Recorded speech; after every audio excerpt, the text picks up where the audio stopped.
Bonjour, ici Emmanuel Marseille de la numérologie évolutive et aujourd'hui nous allons parler de l'année 2020. Donc pour aborder ce sujet, je vais à la fois utiliser des éléments numérologiques puis des éléments astrologiques parce qu'en fait il y a plusieurs points communs. Donc ça va être intéressant de voir qu'est-ce qui est lié. Avant de rentrer dans le vif du sujet, savez-vous pourquoi le début de l'année commence le 1er janvier? En fait, ça vient de César, qui en l'an 46 avant Jésus-Christ, en fait, a mis en place le calendrier julien et il a défini le début de l'année au 1er janvier et non pas au 1er mars, comme c'était à l'époque. En fait, à l'époque, c'était plutôt relié au dieu Mars. Pour l'Empire romain, c'était important, cet aspect guerrier. Et puis César, lui, il a changé, il était inspiré en quelque sorte. Il a dit que le début de l'année, en fait, maintenant, ça serait le 1er janvier, donc ça nous est resté.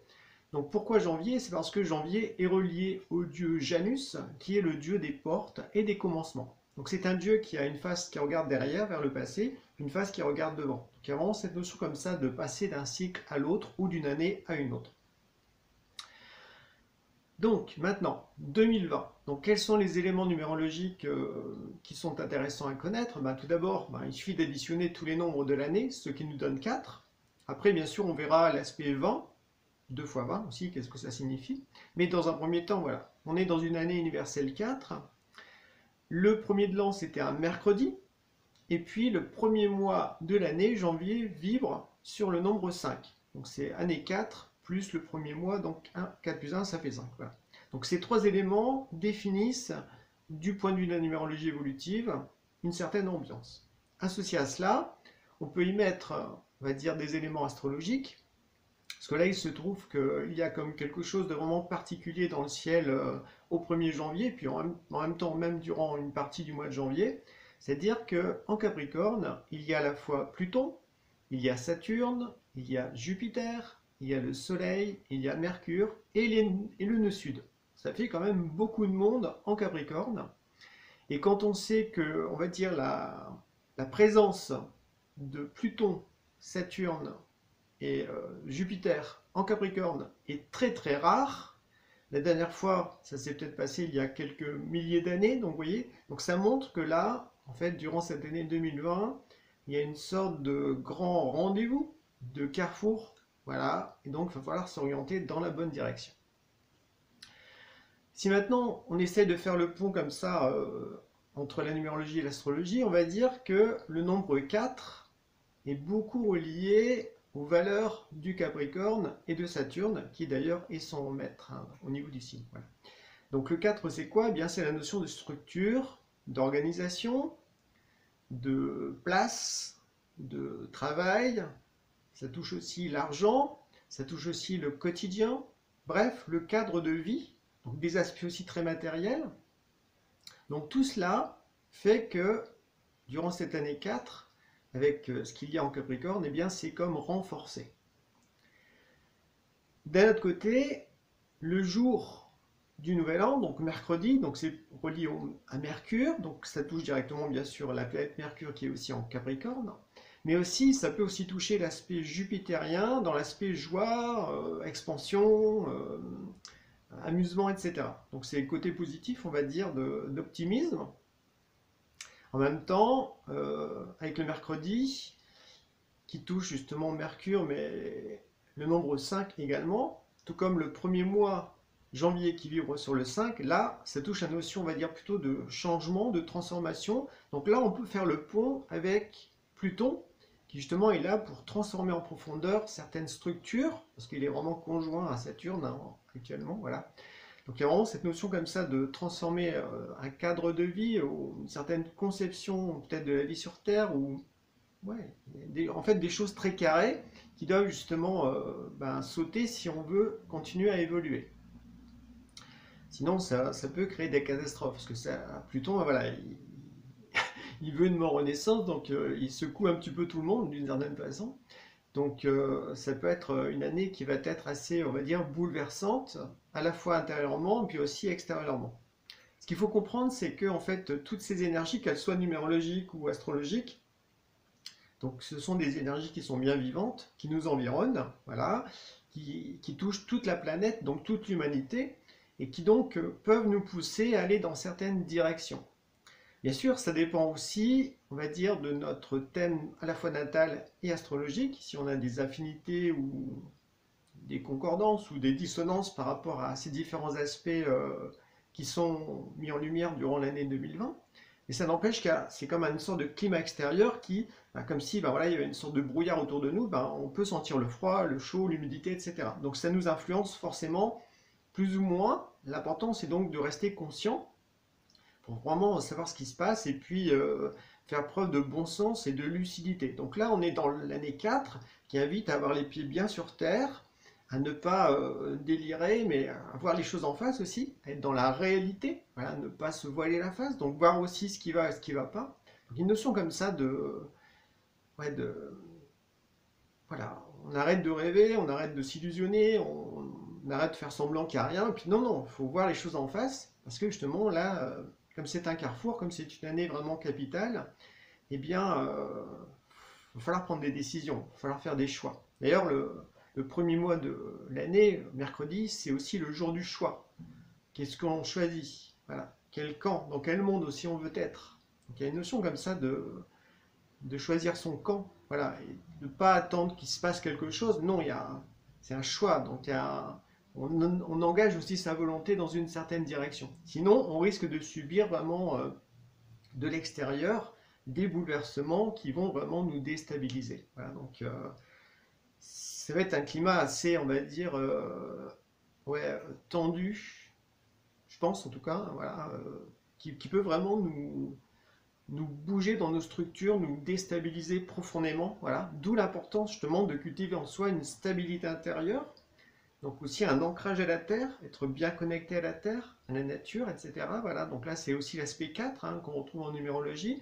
Puis en même temps il y a cette notion d'essayer d'être connecté au ciel pour justement avoir confiance que ce qui se passe en fait au fond ça peut être évolutif.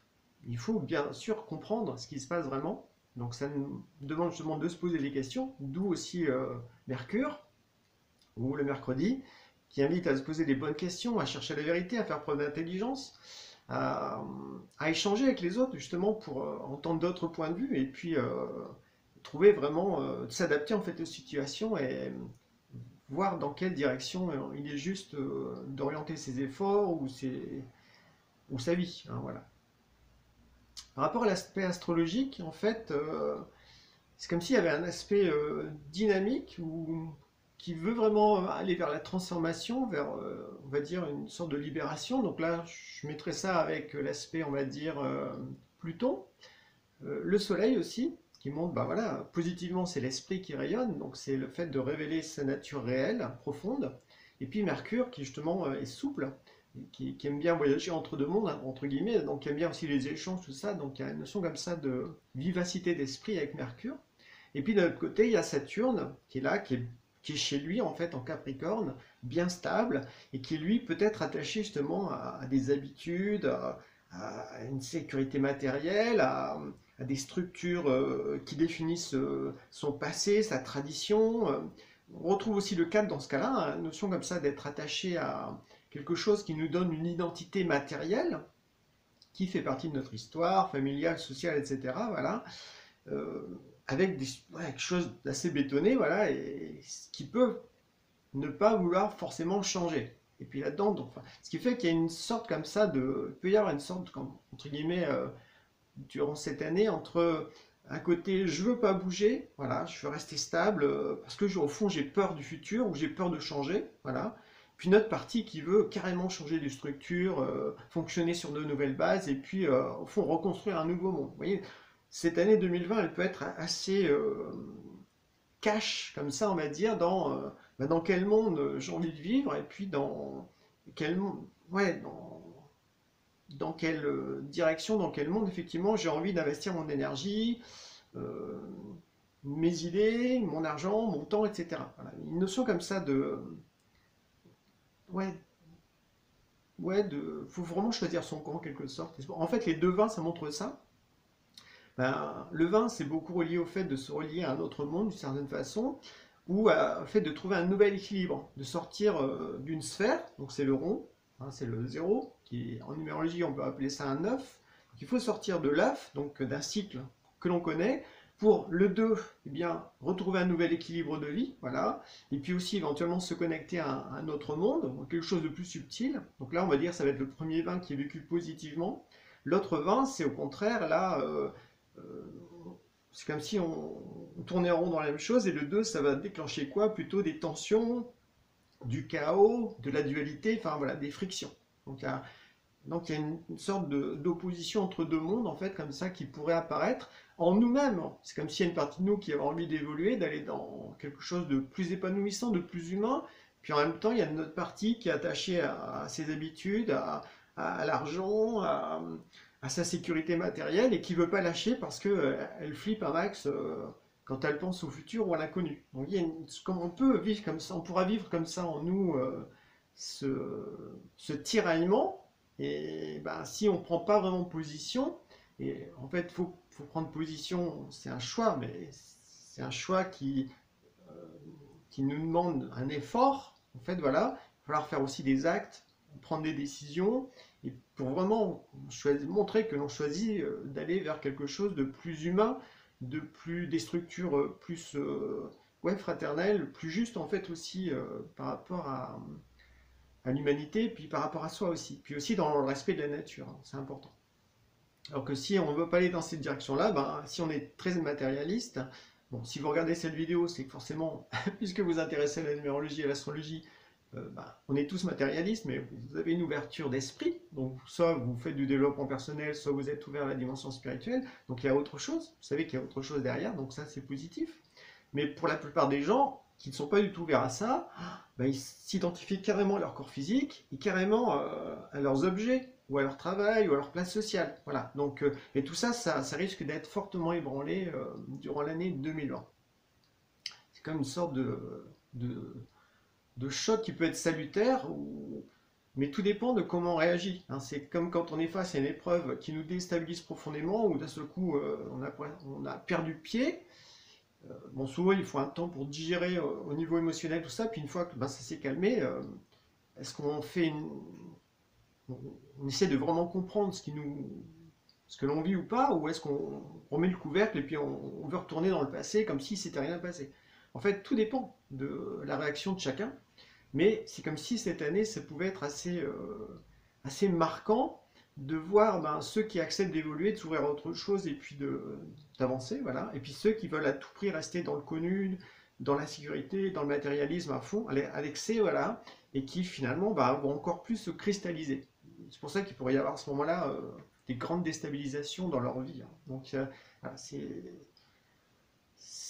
le 4, tout comme Saturne, tout comme voilà, ça touche les structures de fond. Voilà, donc notre sécurité intérieure, notre sécurité matérielle. Voilà, on peut être vraiment fortement ébranlé durant cette année 2020.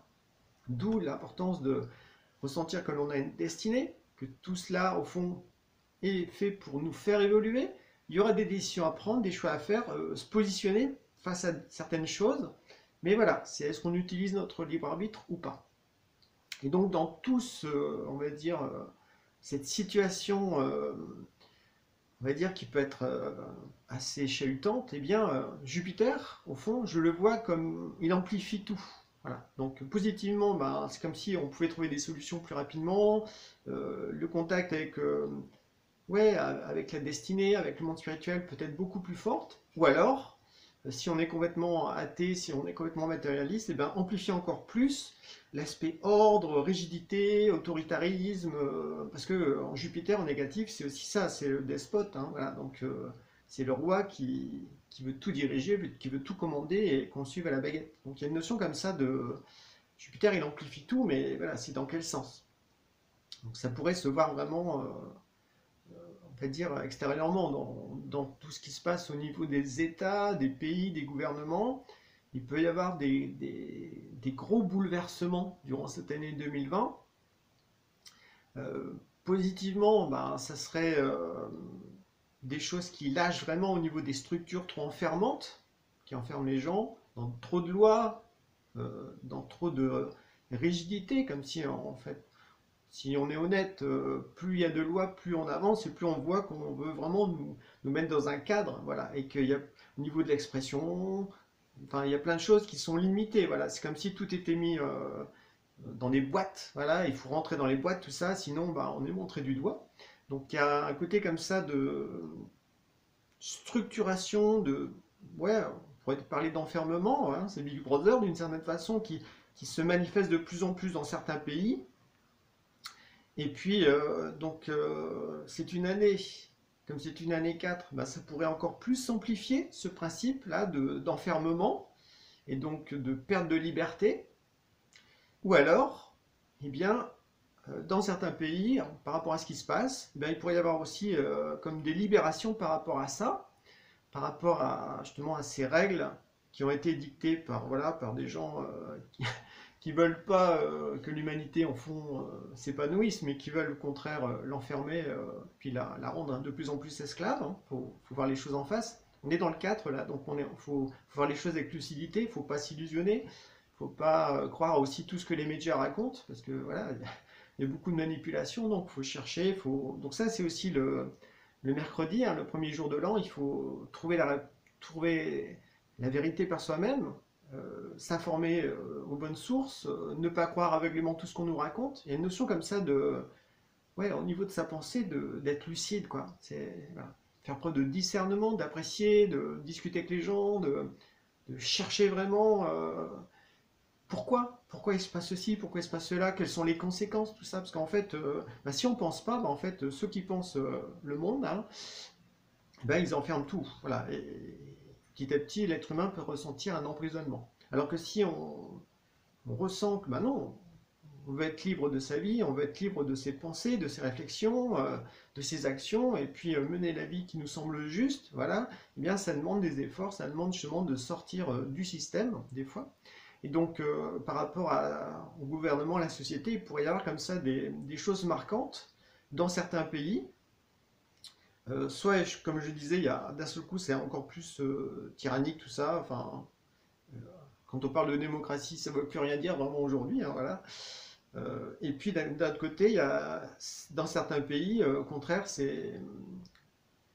ça dépend des dirigeants, bien sûr. Et bien, c'est comme si le peuple ou les gens étaient beaucoup plus respectés, écoutés. Puis en fait, ça fait voler en éclats des choses qui étaient trop emprisonnantes. Voilà, donc il peut y avoir des choses comme ça très bouleversantes qui peuvent avoir des répercussions sur d'autres pays aussi. Hein, voilà, c'est dans les deux sens en fait. Voilà. Donc soit ça peut se cristalliser à fond dans certains endroits du globe, puis à d'autres endroits, d'un coup, ça se libère d'emprisonnement trop fort. Voilà, donc voilà, et puis donc Jupiter, il amplifie tout d'une certaine façon par rapport à ça. Donc ça, c'est vraiment au niveau, on va dire, de la société, etc. Hein.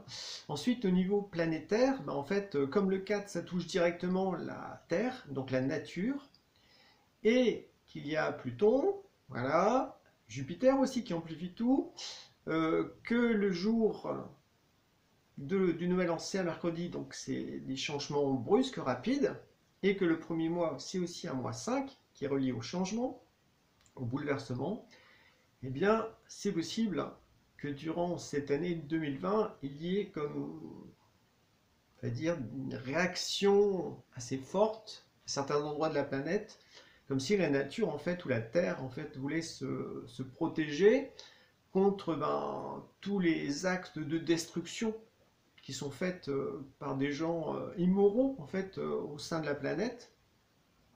Donc la nature peut se révolter d'une certaine façon, donc il peut y avoir pas mal de catastrophes naturelles. Parce que comme le 4, ça touche la dimension vraiment de la terre et des structures, eh bien, ça peut basculer dans des tremblements de terre, dans des choses comme ça où d'un seul coup on se rend compte que l'être humain il est tout petit face à la nature qui, quand elle se révolte, peut faire des choses, peut créer au fond, entre guillemets, des catastrophes naturelles, mais en fait c'est comme une sauvegarde pour elle, d'une certaine façon. Donc ça peut aussi nous toucher, hein, voilà, peu importe le pays où on n'est pas à l'abri de catastrophes naturelles. Donc c'est quelque chose qui pourrait s'amplifier justement durant cette année 2020, parce que ça touche directement les structures. Voilà. Et les structures, c'est aussi la Terre. Au niveau technologique, comme ça touche aussi la matière, eh bien, il peut y avoir aussi positivement, on va dire, des technologies qui sont bénéfiques à l'être humain, mais aussi négativement des technologies qui en fait sont nocives profondément à l'être humain. Voilà, donc je vous laisse réfléchir à ça, je ne vais pas en dire plus, hein. Il y a un certain nombre de sujets épineux au niveau de la technologie, notamment des télécommunications, etc. Il peut y avoir des choses comme ça qui vont être sur le devant de la scène et qui risquent de se mettre en place vraiment. Parce que le cadre, c'est l'organisation, on met tout en place, hein. C'est comme des pièces d'un échiquier, tout est mis en place pour que petit à petit, tout soit bouclé, mais négativement. Voilà. Ou alors, il y a, on va dire, un réveil d'une bonne partie des populations qui ne veulent pas de certaines technologies parce que c'est nocif à l'être humain. Il y a une conscience aussi de ça. Voilà. Donc, ça peut jouer au niveau technologique par rapport à ça. Au niveau spirituel, donc le 4, en fait, 2020, ça pourrait aussi donner 22, d'une certaine façon, si les deux zéros, si les deux œufs, en fait, en quelque sorte, se dissolvaient. Donc 22-4, ça nous met face à la notion de bonté, voilà, ou de plan divin. Est-ce qu'on agit en accord avec le plan divin? Alors je vous dis ça, si vous n'êtes pas du tout ouvert à la spiritualité, vous allez dire qu'est-ce qu'il raconte? En fait, mais bon, peu importe, ça vous ouvre peut-être à d'autres perspectives. Euh, donc il existe en fait un plan divin qui est invisible et qui doit être manifesté sur la Terre justement par des gens. Parce qu'on a tous en nous, en fonction de notre thème natal ou astrologique ou numérologique, en fait, certaines missions à accomplir pour justement participer à l'évolution humaine. Et en fait, quand on fait ça, quand on révèle qui on est et qu'on apporte du bien dans le monde, que c'est vraiment profitable aux autres, c'est-à-dire qu'on fait preuve de bonté, eh bien ça veut dire, même si on ne le sait pas, ça veut dire qu'on participe à la création du plan divin sur la Terre. Le danger, bien sûr, comme on est dans une année un petit peu de contraste très fort, eh bien le 22 qui donne 4 nous met face à, au fond, on se met au service de quel idéal? Donc c'est valable aussi pour les gouvernements, hein, pour ceux qui dirigent, etc. Est-ce qu'ils sont au service du plan divin? Je pense pas. Voilà. Donc il y a, voilà, s'il y a des choses à voir aussi en face. Euh, donc c'est des questions que l'on peut se poser. Je mets mon énergie, mon temps, mes pensées, mes émotions, mes sentiments, mes paroles, mon argent, au fond, au service de quel idéal? Voilà. Au service de quelle cause juste ou universelle? À vous de trouver, bien sûr. Voilà. Mais le 4, c'est ça. C'est je suis sur Terre, parce que ça touche la notion de place. Je suis sur Terre, qu'est-ce que j'ai à faire pour vraiment jouer mon rôle en tant qu'être humain incarné au sein de l'humanité? Aujourd'hui, au XXIe siècle, qu'est-ce que j'ai à faire pour faire évoluer l'humanité dans le bon sens? Donc ça nécessite de se poser des questions. Voilà, c'est l'humanité au fond, elle va où et en quoi j'en suis responsable? Si je ne fais rien, en fait, parce que souvent les gens pensent que puisqu'ils sont tout seuls à penser telle chose, ils peuvent rien faire. En fait, non. D'où l'importance des échanges. Donc là encore, on retrouve le mercredi la communication, le fait d'échanger les idées, les informations, les points de vue, etc. Parce qu'en fait, à ce moment-là, on se rend compte qu'on n'est pas tout seul à penser certaines choses et on peut unir nos forces. Parce que positivement, le 4, c'est un petit peu comme des gens qui vont mettre toutes leurs compétences au sujet pour construire des choses concrètes sur Terre. Un petit peu comme si on bâtissait une cathédrale. Donc il y a plein de corps de métier. Donc c'est symbolique, mais on peut aussi essayer de le vivre concrètement, c'est-à-dire est-ce qu'il faut s'associer avec certaines personnes pour justement bâtir au fond un nouveau monde, un monde plus humain, plus fraternel, plus respectueux de la nature, voilà, pour justement sortir d'une société de consommation hyper matérialiste qui en fait qui respecte rien et qui considère l'être humain comme une marchandise en fait, voilà. Donc voilà, on est dans une année comme ça charnière. Et le 2020, c'est aussi ça, dans quel monde on veut vivre, à quel monde on se relier. Voilà, c'est un choix. Donc c'est des questions qui peuvent vraiment être intéressantes à cogiter en fait avant 2020 puis après.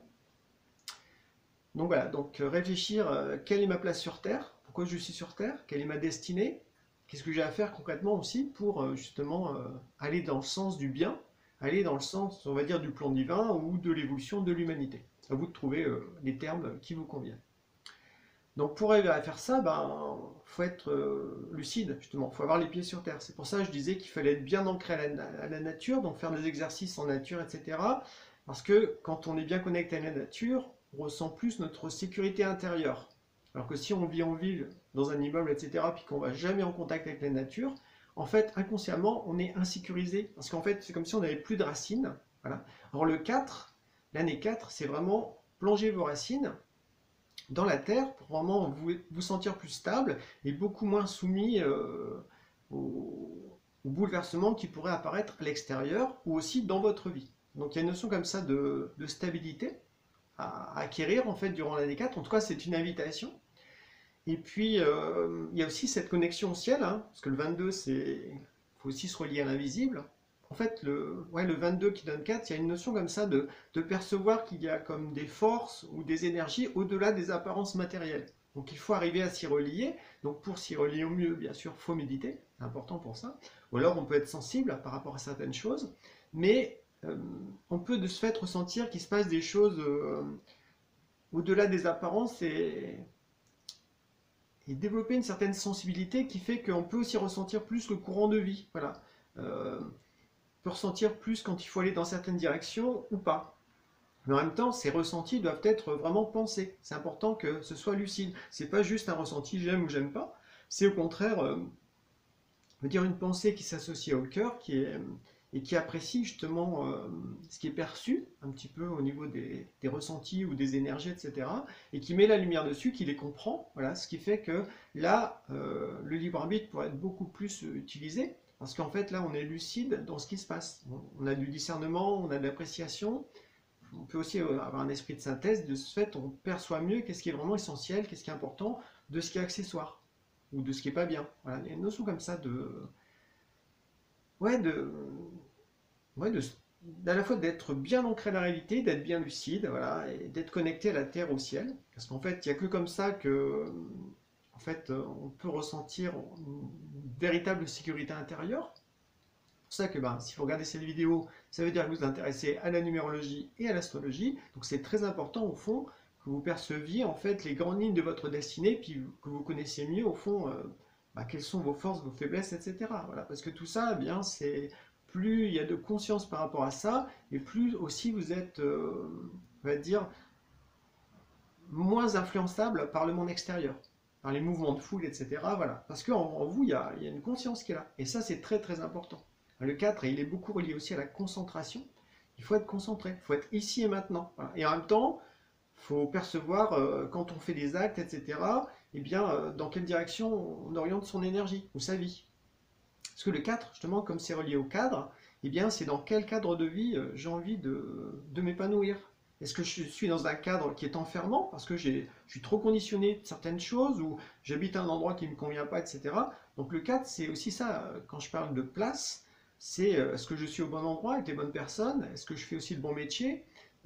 Est-ce que j'ai la bonne pratique, soit de développement personnel ou de spiritualité, ou artistique ou sportive, etc. Enfin, il y a une notion comme ça de... faut voir les choses de façon claire. Voilà. Il faut aussi se donner une discipline pour progresser, mais en même temps, il ne faut pas s'enfermer. Donc il y a une notion comme ça. Avec tout ce qui se passe au niveau astrologique puis numérologique, on peut être vraiment mis face à qu'est-ce qui est enfermant dans notre vie, qu'est-ce qui nous emprisonne dans des structures qui sont toujours des conditionnements et qui nous font vivre d'une certaine façon, et puis accepter de lâcher ça et de s'ouvrir à quelque chose de plus vivant, de plus épanouissant. Et à ce moment-là, c'est comme si on pouvait décider durant 2020 de construire des nouvelles structures de vie, un nouveau mode de vie en quelque sorte qui est beaucoup plus en adéquation avec nos valeurs spirituelles ou universelles ou philosophiques. Voilà, ça dépend de chacun. Mais ce qui fait qu'après, on est plus stable dans sa vie, plus conscient aussi, plus aimant, parce qu'en fait, si on est davantage soi, on va aussi accepter davantage des autres. Puis s'il se passe des choses dures pour certains, on aura envie de les aider, etc. Alors que si on est hyper insécurisé, si on voit quelque chose de mal qui se passe à l'extérieur, on est encore plus tétanisé, on flippe encore plus, et ce qui fait qu'on on fuit plutôt qu'autre chose. Voilà, donc il y a cette notion de faire face aussi aux différents événements qui peuvent apparaître dans sa vie ou dans le monde, voilà, et puis l'aborder avec un juste rapport. Donc ça va être important aussi. C'est pour ça qu'il faut se poser les questions, faut avoir les choses bien en face, puis aussi développer à la fois une vision réaliste en fait. Voilà. Le véritable réalisme, c'est-à-dire on tient compte des données matérielles, concrètes, physiques, puis aussi des données spirituelles, invisibles. Voilà. Donc une notion comme ça d'équilibre entre ouais, l'invisible et le visible, entre le matériel ou le spirituel. Voilà, donc une notion comme ça d'équilibre à trouver, et c'est là-dedans qu'on va être dans une véritable réalité. Parce qu'on tient compte en fait, des deux mondes. Hein, l'être humain, c'est un être incarné dans un corps physique, mais c'est aussi un esprit avant tout, hein, intérieurement, qui utilise aussi une personnalité pour s'exprimer. Donc c'est une sorte d'ensemble aussi à découvrir. Et en fonction de ça, bien, le 4 est beaucoup relié à l'alimentation, mais après, c'est pas que matériel, hein, c'est pas qu'alimentaire d'une certaine façon, parce que là, c'est la nourriture du corps, mais il faut aussi, est-ce qu'on nourrit notre esprit par des lectures, par des méditations, par des réflexions? Voilà, vous voyez? Donc il y a une notion comme ça de nourrir différents aspects de son être, de façon à être plus équilibré, plus entier d'une certaine façon, voilà, et en même temps souple face à la vie, parce que voilà, la vie est toujours en mouvement, hein. Le 4, c'est relié aux 4 saisons, donc on voit bien que la nature bouge. Si on vit en Occident, ben, on voit bien qu'il y a les 4 saisons, donc il y a une sorte de rythme qui se met en place. Donc c'est comme si on pouvait aussi, durant cette année 4, apprendre à mieux vivre en accord avec la nature, et aussi percevoir qu'au sein de notre vie, eh bien des fois quand on commence quelque chose, ça veut dire qu'on est dans un printemps, une énergie du printemps. Après, ben, si ça se déploie, si on donne des fruits, ben, on est plutôt dans l'été. Puis au bout d'un moment, il arrive où il y a des choses qui doivent lâcher, donc là on est plutôt dans un temps d'automne. C'est toujours symbolique par rapport à soi. Et puis après, ben, il y a un temps où on se retrouve seul, on fait le point en soi, et là c'est l'hiver. On mûrit, on devient plus sage intérieurement. Parce que le 4 est beaucoup relié aussi à ça, c'est tirer des leçons de ses expériences pour acquérir une sagesse de vie pratique et réelle en fait.